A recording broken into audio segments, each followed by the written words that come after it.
Tu perfil es una máscara perfecta que ya no tiene un rostro detrás. Eres el eco de un algoritmo que aprendió a imitar tu sonrisa.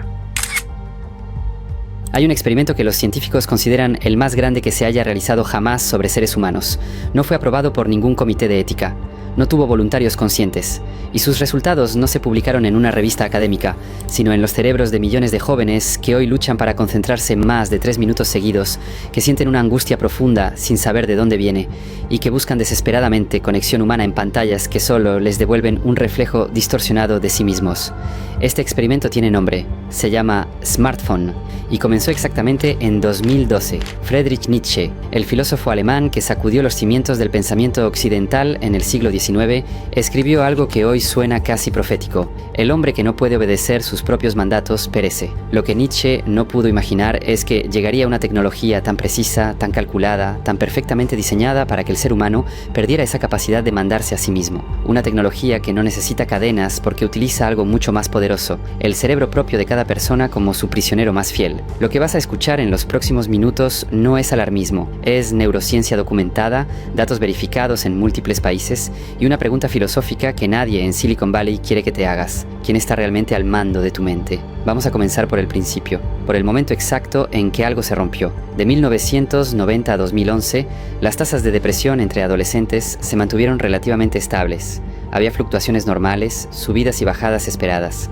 Nada extraordinario. Los investigadores que estudiaban la salud mental juvenil dormían con cierta tranquilidad, pero en 2012 algo ocurrió. La curva no subió gradualmente, se disparó de golpe como si alguien hubiera accionado un interruptor. Entre las chicas, los casos de depresión crecieron más de un 130%. Entre los chicos, el aumento superó el 150%. Y lo más perturbador no fue la magnitud del cambio, sino su sincronía. El mismo patrón, el mismo año de inflexión, apareció en Estados Unidos, en el Reino Unido, en Canadá, en Australia y en varios países de América Latina, como si el mundo entero hubiera inhalado el mismo veneno al mismo tiempo. ¿Qué ocurrió en 2012? Ese año, por primera vez en la historia, más del 50% de los adolescentes en el mundo desarrollado tenía un smartphone propio. Instagram popularizó el desplazamiento infinito. Snapchat convirtió los mensajes efímeros en el nuevo lenguaje juvenil. Y en cuestión de meses, la adolescencia dejó de vivirse en calles, parques y conversaciones cara a cara. Comenzó a vivirse a través de una pantalla de 5 pulgadas que cabía en cualquier bolsillo. El psicólogo social Jonathan Haidt de la Universidad de Nueva York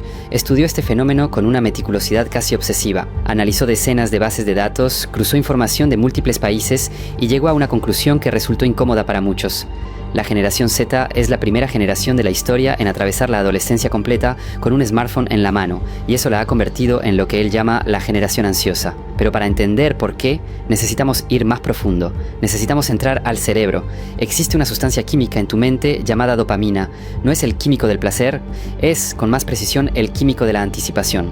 La dopamina no se libera cuando recibes algo que deseas, se libera cuando esperas recibirlo. Ese momento de tensión deliciosa justo antes de que llegue la recompensa es cuando la dopamina inunda tu sistema. Y ese mecanismo que durante miles de años te ayudó a cazar, a explorar y a sobrevivir, fue descubierto, replicado y explotado con una precisión quirúrgica por los ingenieros de Silicon Valley. Cuando publicas una foto y esperas ver cuántos me gusta recibe, tu cerebro entra en el mismo estado que el de un adicto esperando su próxima dosis. No es una metáfora, es neurociencia medible con imágenes de resonancia magnética. El circuito de recompensa que se activa es idéntico, y lo más ingenioso o lo más perverso, según cómo lo mires, es que las recompensas son variables. A veces una foto recibe 100 me gusta, otras veces apenas 10. Esa imprevisibilidad es exactamente lo que hace que el sistema sea irresistible. Las recompensas variables son las más adictivas que existen. Es el mismo principio que hace que las máquinas tragamonedas sean tan difíciles de abandonar. Nunca sabes qué vendrá, así que tu cerebro permanece en estado de alerta constante, liberando dopamina con cada toque, con cada desplazamiento, con cada actualización, y ese pequeño retraso que experimentas antes de que aparezcan las notificaciones en tu pantalla, ese momento de 2 o 3 segundos en que la pantalla parece pensar, no es un fallo técnico, es una estrategia, deliberada, calculada y diseñada para maximizar la respuesta química en tu cerebro. Sean Parker, uno de los primeros responsables de Facebook, admitió algo devastador en una entrevista en 2017. dijo que habían construido un sistema que explotaba una vulnerabilidad en la psicología humana, que la pregunta que se hacían constantemente al diseñar las plataformas era ¿cómo consumimos la mayor cantidad posible del tiempo y la atención consciente de las personas? Y que habían encontrado la respuesta perfecta en los bucles de retroalimentación de validación social. En otras palabras, en hacerte sentir visto, apreciado y deseado de una manera que nunca se acaba, porque siempre puede haber más. Pero la dopamina no trabaja sola. Las redes sociales también alteran la serotonina, que regula el estado de ánimo y la sensación de bienestar, y los opioides naturales del cuerpo, que regulan el placer y el dolor emocional. El resultado es una química cerebral profundamente desajustada en adolescentes, cuyo cerebro todavía está en construcción.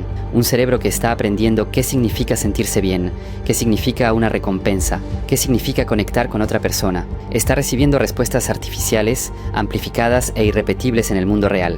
Y aquí es donde la cosa se vuelve verdaderamente oscura. Los algoritmos no se quedan quietos, aprenden. Cada vez que haces scroll, cada vez que te detienes medio segundo más en un video que en otro, cada vez que abres una aplicación a las 2 de la mañana porque no puedes dormir, el algoritmo toma nota y ajusta. Te ofrece contenido ligeramente más intenso, ligeramente más provocador, ligeramente más extremo que lo anterior.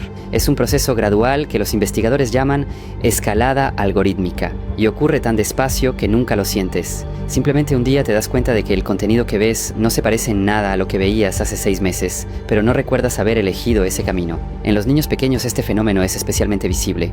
Los videos infantiles en plataformas como YouTube han evolucionado hacia estímulos cada vez más extremos, colores imposibles que no existen en la naturaleza, sonidos más altos que cualquier ambiente real, cambios de escena tan rápidos que el ojo humano apenas puede procesarlos. ¿Por qué? Porque eso es lo que mantiene la atención más tiempo. Y esos cerebros infantiles, expuestos a esa estimulación artificial desde los 2 o 3 años, quedan programados para anhelar un nivel de intensidad que el mundo real nunca podrá ofrecerles.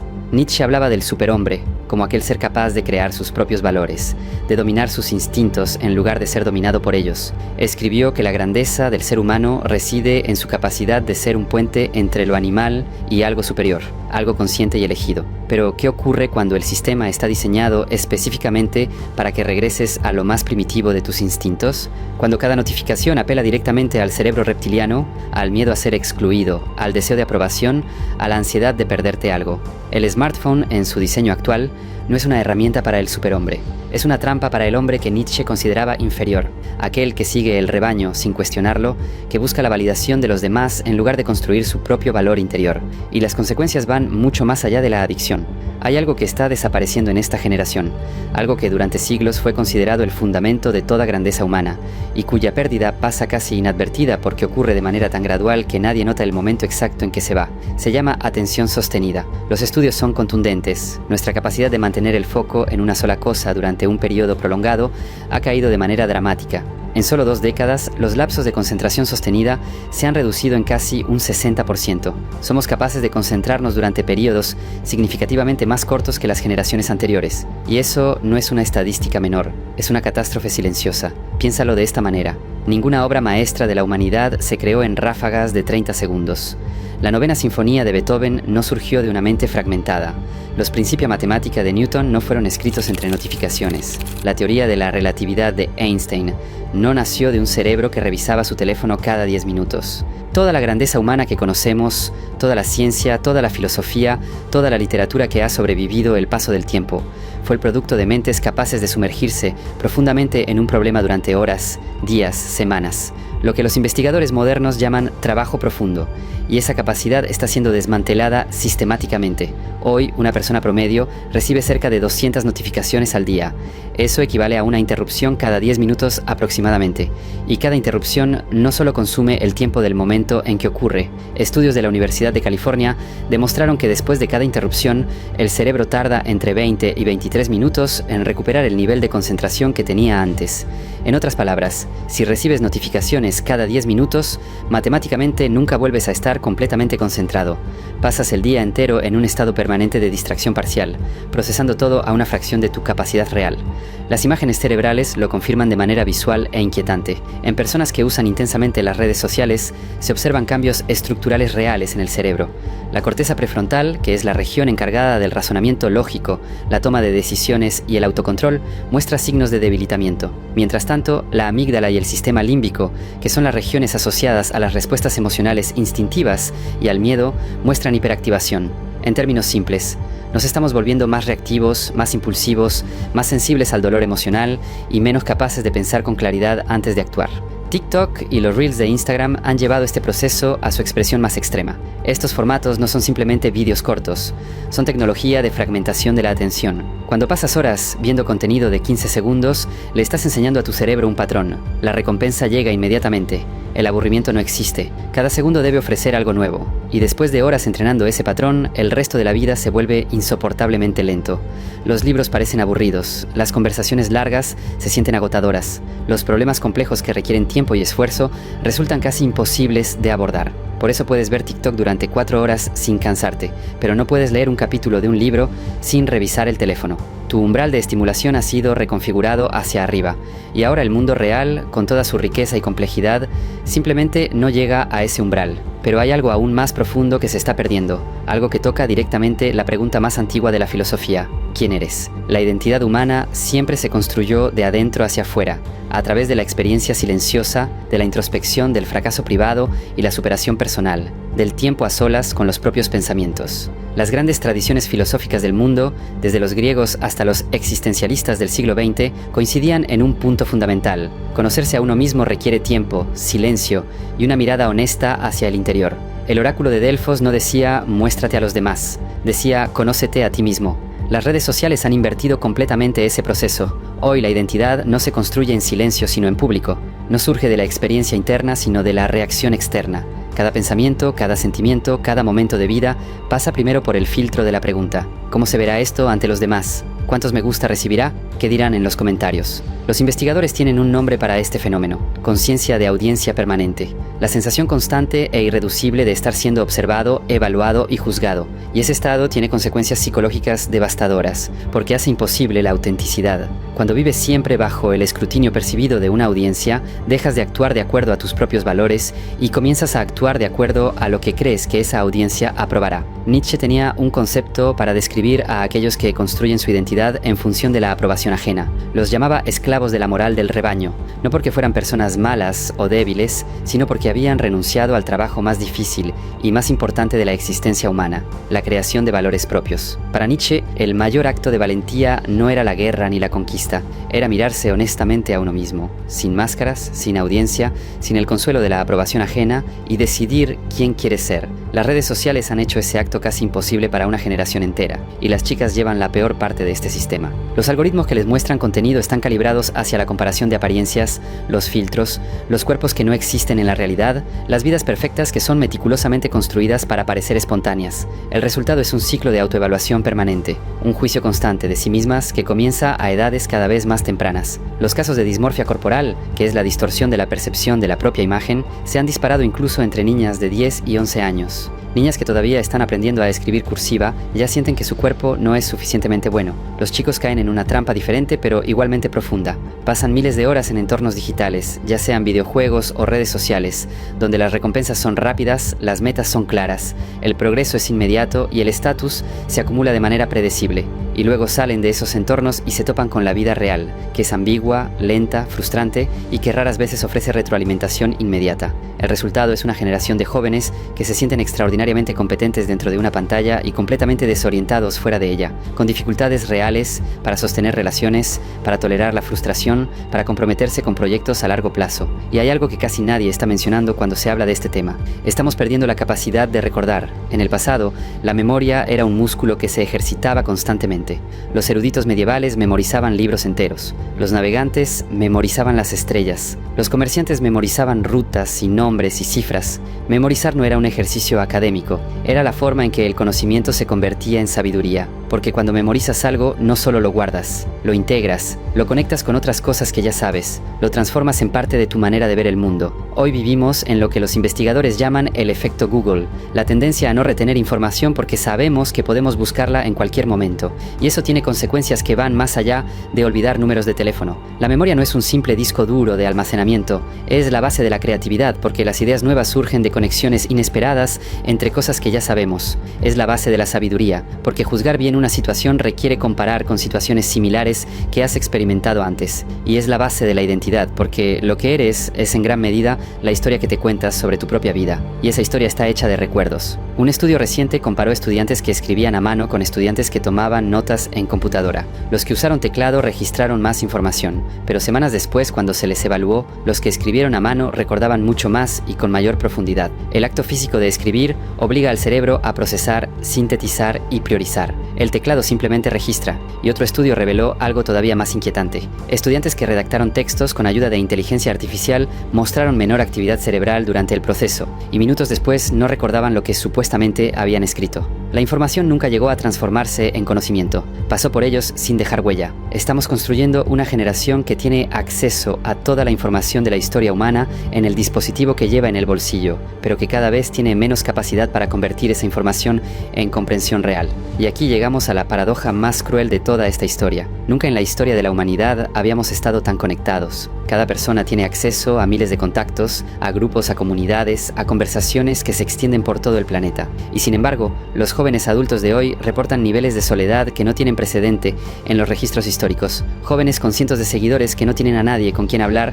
cuando algo realmente les duele. Adolescentes que dominan perfectamente los códigos del lenguaje digital, los hashtags, los filtros, los memes, pero que sienten una parálisis profunda ante una conversación real con otra persona, cara a cara, sin el botón de edición, sin tiempo para preparar la respuesta perfecta, sin la posibilidad de borrar lo que dijeron. Las redes sociales han transformado el acto de conectar con otro ser humano en una actuación, una farsa. Los me gusta se han convertido en moneda social, los seguidores en una forma de estatus, y la validación, esa necesidad profunda y legítimamente humana de sentirse visto y valorado, ha sido capturada por las plataformas y convertida en el motor de un negocio billonario.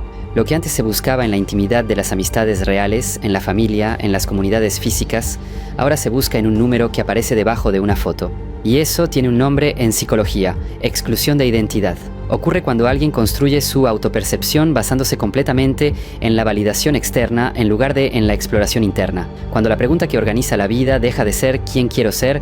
Y se convierte en cómo me ven los demás. Y esa sustitución es, filosóficamente hablando, una de las formas más profundas de alienación que un ser humano puede experimentar. Pero hay algo más. Estamos perdiendo el lenguaje.